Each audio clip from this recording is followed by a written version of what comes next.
it, really. Communication's how you keep a girlfriend, or am I missing something? Because I've been single for like 10 years. Yeah, you're not very good at this. I've been single for a long time. Yeah, communication, but too much communication might scare them off. Oh, you know what really gets the girls? Since we're about 15 minutes in, I think we've lost all of our viewers now. We have 5 people watching. You want to get in them? Hey, I'm not going to stay on this podcast. He goes, he goes off of these little rabbit hole hunts or something. I don't know.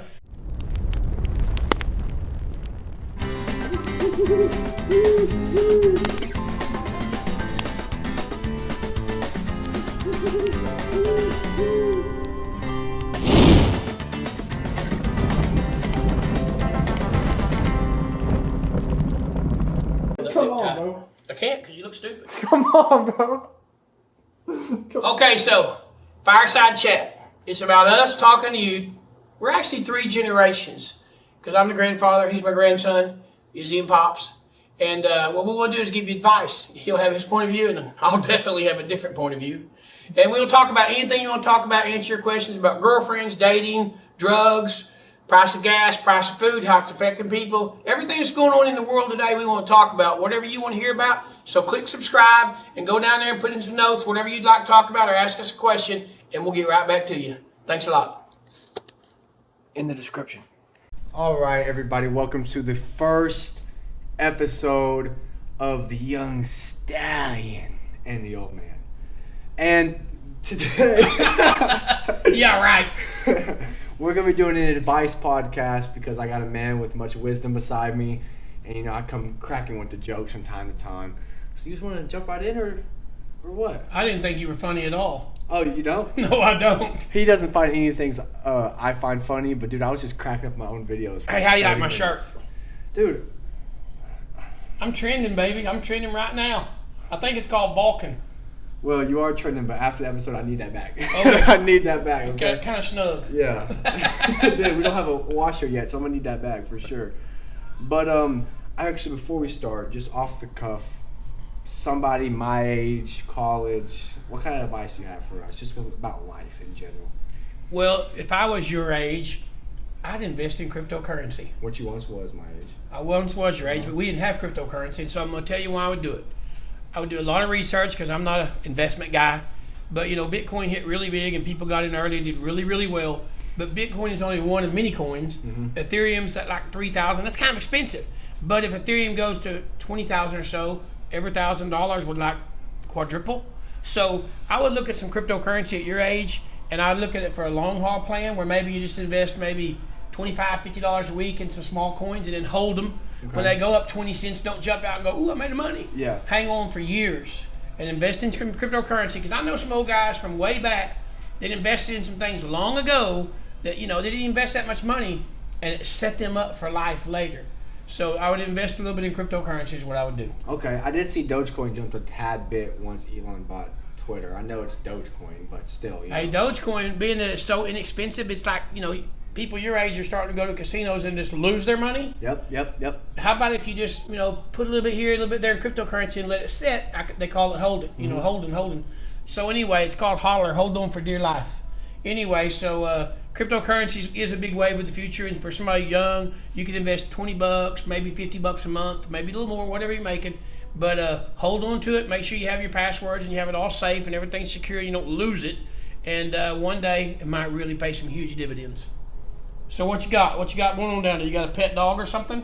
No, actually, I got a gerbil down here that needs to get back in his cage. Okay, get the gerbil back in the cage. Okay, I was just checking the time. All right. Man, I'm excited for this series, dude. You got some freaking knowledge that I don't really hear much because other than this, when we're together, you just boss me around, you know, and it's okay. It is what it is. Fun to boss you. It is fun for you, I bet. But let's just go ahead and get to the first question from my buddy Ian. We'll go ahead and watch it together, and I'll edit it onto the screen for you guys at home. Here we go. My question to Popz is, as a 21-year-old male or female, should I know what I'm doing with my life? Or is it fine to feel like I'm just floating and I don't know what to do with my career or life? Okay, should I know what I'm doing with my life at 21 years old? No. Okay, so I'll look back at my life, and of all the people I've ever knew, maybe 2% knew. And those were the kids, and I'm just going to be honest about it, they were raised a certain way real well, and their family was kind of, you know, doing good.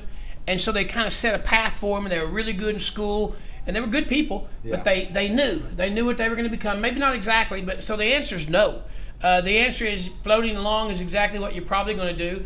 You know, when you're a kid, you think. What if you have a passion, especially at my age, something that, because I mean, people have things they like doing, but what about something that really puts you into a different gear than you've ever experienced? Okay, well, I got two answers. Then first, I'm going to leave your passion alone for a minute because we're doing your passion. Yeah. But second, I'm going to say, Google it, and because here's my real advice. Okay. Every time I look, I've changed professions many times. So, hell, y'all say I'm 39, but y'all can guess. But anyway, I've changed 77. professions. I've changed professions probably 6 serious times in my life. So in the beginning, I thought I knew I'd be a contractor. And the reason I'd be a contractor is because my dad was a contractor, and I was growing up pouring concrete at 12 years old, 13 years old, really poured it, and running big jobs at 18 years old. So sure enough, I was going to be a contractor. And I was a contractor until my mid-20s, and some really bad things happened with some big general contractors that just totally changed the course of my life. And so you got to be ready for change. Okay. You got to take the change, embrace the change. At my age, I have learned that change is a part of life, and you cannot escape change because life will keep on moving. And I've gone through a lot of change in my young life, and just now, a lot of change. So I've learned from a young age that change is important, and you got to roll with the flow, and you got to make the best out of every situation you're given, no matter what the situation is. So now we're going back to Googling it. Okay. Google that stuff. Because even when I was looking at what you should do, or maybe looking at what Nixon should do with their lives, I would Google to get different things. And the reason I Google it is because it ain't no fun being broke. So why be broke? Yeah. I mean, Google it, kind of find the field that you like. Google it a bunch of different ways of what kind of money's earned here, what kind of money's earned there, and you'll be shocked at what earns and what doesn't earn money in the same path. And so make sure you look at the path. Google gives you an option to look at the path. Look at the money, and it's not all about money. That's what people say. Well, life's a lot easier when you got some in your pocket. Yeah, it does. Okay, so Google it, but back to him more specifically, floating along. I think that in my lifetime I've floated along 2 or 3 times because you follow a path and something changes, and I got a lot of stories about what changes. I own a mortgage company, and in 2008 we were very successful, always been successful. And you have your downfalls and your bad times, but that's life. But always go back for the drive of being successful because it's more fun to be successful, to be honest with you. But anyway, the housing market collapsed, the loan mortgage market collapsed, and had the financial collapse in 2008. And we virtually lost everything overnight because we were making incredible money and the business was gone. Mm-hmm. So you had to steer, make a change, choose another path, figure out what would work, Google some more stuff, and go do it again. Always realize that you're going to have to get up every day and go do it again. So if you change directions and change paths, just do it with passion and go do it again. But don't feel like you're lost. No. Don't feel like if you're just kind of floating along, you're not sure.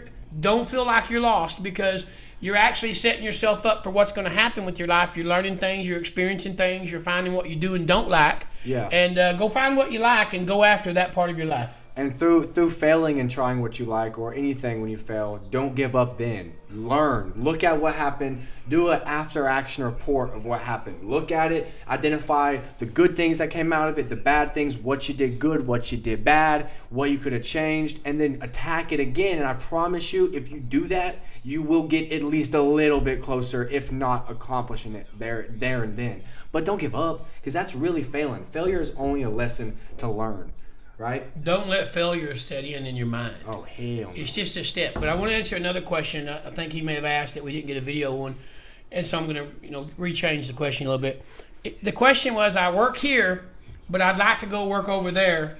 And what do you think about that? And so it was some kind of truck driver or something. And it was talking about being an electrician, apprentice electrician. Well, first of all, I think that I look at the money of everything. You're married or you're not married. Look at your life and your situation. Always look at your whole situation while you make a decision. And if you're not married and don't have kids, then you can switch that shit easy. It's a lot easier. Yeah. It's a lot easier. But the thing with that question was, there's a lot of ceilings on income. And I'm all about income. Because I'm going to tell you, you got a long life to live. And it's a little bit more fun when the income's bigger. Yeah. So there's ceilings on a lot of incomes. And on some of those driving positions, there may be ceilings. And you know that already. I don't know your business, but you know where the ceiling is, unless you've managed to manage the drivers. But let's just say it's not going to happen because that guy's young, he's going to be there, blah, blah, blah. Who cares how that works out? But the other job of the apprentice of the electrician, you know how much money that's going to be. You know what you're going to make. You know where it works out in your model. and you can go become an electrician and make really good money. So you're looking at a path that actually has a trajectory. And you want to look at paths with trajectory because you want to have something to gain as you grow. You need a ladder to climb. You don't want there to be a fucking a metal ceiling. You don't want to be ceiling. You don't want to you don't want to have a cap on top of the jar. Yeah, like a teacher, I think, has a ceiling. Sadly, teachers have a fucking ceiling because they are very important for our whole country and our kids, but they don't get paid very much. But we'll have a surprise question. No idea if this is even a question or if it's just going to be my friend talking mess, but let's go ahead and see right now. Why don't you put it where it can be heard in your microphone? Okay. My advice to you is shut the fuck up. My advice to you is shut the fuck up. All right, so yeah, that was an L. That was an L. So what's your next question? All right, let's get right into it. This one is short and sweet. Ready? Bitches. Bitches. Bitches. Dancing or what? No, the question is about women, females, bitches, hoes. Okay, what about girls? What about it? I think this. First of all, don't call them bitches and hoes. Let's start there if you want to have any. I wanted to get the whole trajectory from left to right. You know, great woman, hoe. You know what I mean? Get the whole field. But can't live without them hoes, baby. Yeah, you can. That's a good advice. I don't know. I wish I had more context behind that. I don't know if he's looking for a girlfriend or if he needs help, like, playing the field. You know what I'm saying? You help him with the playing the field. I'll talk about the girlfriend here in a second. You mean you actually have girlfriends? I have girlfriend advice. Wait, I want to hear your advice. No. You talk about playing the field first. I need to think. Hey, if I was young, actually, I wouldn't have to be young. If I was single, I'd probably set aside 30 minutes a day to swipe right. And I would swipe right so much, and I would be out there just swiping right, you know, and just chatting up with all these girls everywhere. Because when I was young, you actually had to go run the streets and go to the skating rink or go to the movie theater or go to the Quick Trip, but there wasn't a Quick Trip back then. Yeah. You had to go places and find girls to meet girls. You had to hunt. And so we were hunting all the time. That swiping right just eliminates the hunt, changes everything. Now, back to hoes. You really don't want a bunch of hoes. No, the hoes will give you some sicknesses. The hoes will give you some heartaches, some fights in your hoes will cut your tires. They will cut your tires. They'll fucking knock paint off your walls, throwing girls into walls. Hey, but, you know, like I told you a few weeks ago and you thought it was crazy. Well, no swipe right sites. Tell them what you really want. I don't want a hoe, okay? You know, don't need to slap a hoe. So tell them, because there's a lot of girls out there that are stuck in this world that you are stuck in, that are kind of stuck in a room like we're sitting in right now and aren't meeting people properly because everything changed so much. It's all virtual. So just tell them what you're really looking for. You know, you don't have to be all sappy and stuff, but in 3 or 4 lines, say, hey, I'm not looking for a hoe. I'm looking for somebody to get to know. You might be surprised how many people contact you on that one right there. So it's kind of all in what you say in that little message. Because I told Izzy a few weeks ago, tell him you want a girlfriend. Tell him you don't want a hoe. He got all kinds of responses. Kind of shocked. And they got mad when I was trying to fuck on the first date. No, I didn't do that. I can't be in this podcast if you're going to treat women like that. No.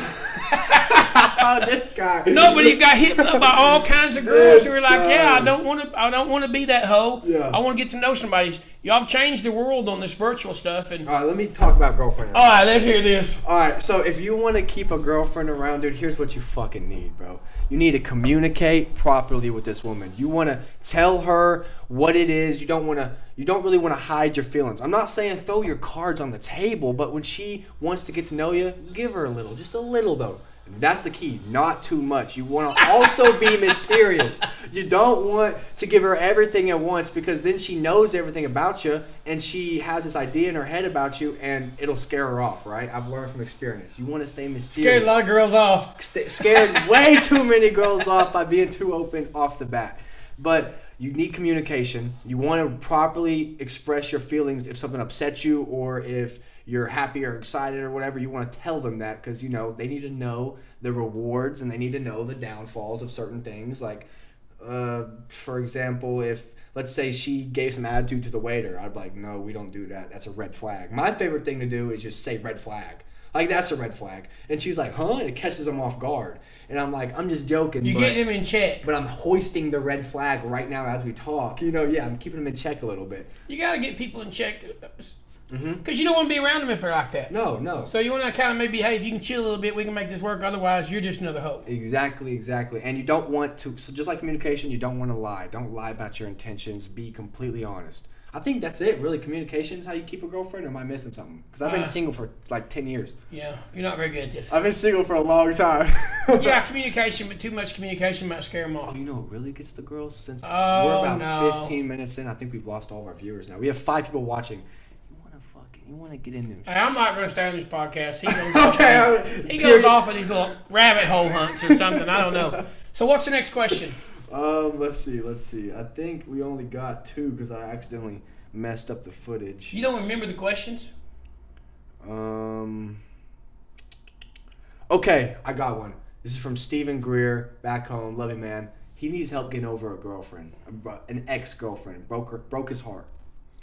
You're going to get your heart broken. It hurts. Everybody's going to get their heart broken. I remember him getting his heart broken. It hurts. And, and the women, the girls, they get their heart broken. Lots of times you get your heart broken, people didn't know you liked them that much. It's kind of strange how relationships work, but get another girl. Mm-hmm. You have to. You might not even like her that much, but it'd be nice if you liked her. You need a Band-Aid on the wound. You got to Band-Aid it, and what do you call it, a rebound? Yeah. And it might be a rebound, and it might only last 2 weeks, but you got to heal. You can't starve to death, and so it's like when you're hungry, you got to eat. Mm-hmm. So it's the same thing with a girl. Sad to say, you just got to get another girl. But the biggest problem is some people who lose women are girls who lose guys. They turn gay. Well, no, not that problem. I'm concerned about you, but not that problem. No, the biggest problem is sometimes they weren't really treating the women how they should have.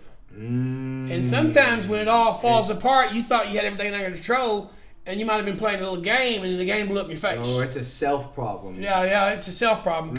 And when people, let's just talk about cheating. Okay, let's get into this real quick. If you recognize it was you, don't get a rebound. You need time alone. That's what you need. You really need to go through the ringer with yourself. I'm being serious. He needs a psychiatrist. No. He needs a psychiatrist. I need a therapist. Yeah, let's sit in the room all alone. That's really going to be a lot of fun. I'm telling you, when I got over, or I was trying to get over my last girlfriend who really broke my heart, I broke her heart, blah, blah, blah, whatever. I worked at Amazon night shifts. I went through the ringer of being alone, and I needed it because I recognized what I did wrong. And I didn't play a game with her, but I did some things. She did some things, whatever. And it helped me become better rather than just get over a heartbreak. Sometimes you got to get better as a person. Don't be alone. I don't buy this crap. Dude. Don't be alone. No, sometimes. You guys got to understand, a lot of people can't be alone. It can become very depressing. Yeah. And the last thing you want to do is fall into a depression. Yeah. So don't be alone. You can go hang with your friends, drink a little extra, whatever you want to do, and find a girl, Don't be alone. It's better to be with somebody, even if you're like, I'm still brokenhearted. Well, don't be telling the girl you're with you're still brokenhearted, that's for sure. How about this? When you're alone, sorry to interrupt you, when you're alone, get a fucking little book and start writing shit in the book. How about that? Call it a journal, call it a diary, call it whatever the hell you want. Call it gay.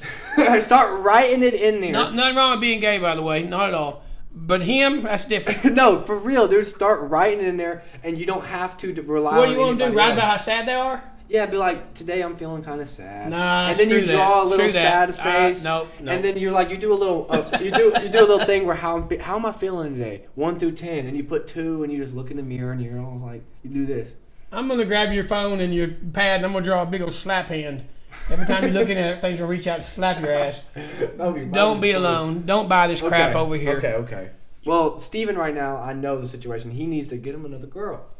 What are you naming him for? Got to call him out on your show. Well, sorry. He sent in the advice. He gave me his consent. Sorry, Steven. But anybody who knows me and Steven knows. Hey, he's got a good personality and a good attitude. Sorry, you're going to have to reel up on some other girls until you get over it. It's the only way it's going to happen. And, doesn't usually work when you get them back. So don't spend a lot of time trying to get people back because if something's wrong, it's already wrong. Just go find a new one. Yeah, and once y'all break up, once y'all try to get back together, it's different. It'll never be the same. The power shift changes. You lose your power? You lose the respect. A lot of things change. You lose the respect. But we got about 45 seconds left, so let's wrap this show up. What should we do for the end of the show? Should we do I don't know, you got any jokes? Because I heard you were a comedian. Do a little jig, maybe? No, I want to hear this joke. What you got a joke? Throw one All right. So one time, I went to the casino with my boy Steven, and we was in there, and we were playing roulette, right? And I had this routine. I was like, okay, I'm throwing on the second, I'm throwing on the third. I racked up $1,400 off a $40 bill, right? Punchline's coming soon. So we go to celebrate at IHOP, and we're eating a good meal, blah, blah, blah, blah. All of a sudden, I put in the GPS to my house, and I'm back at the fucking casino 20 minutes later. An hour goes by, and I lost all my money. So my advice to you is don't gamble. Find a girl when your heart's broken and chase your passions. How about you? End it off real quick. My advice is buy shit you can keep. My advice to you is shut the fuck up. Now that this video is wrapped up, subscribe, like, but most importantly, go down in that description, hit that link to the submission form, and leave some topics or some questions for advice, and me and Popz will get to it in the next episode. I'll see you.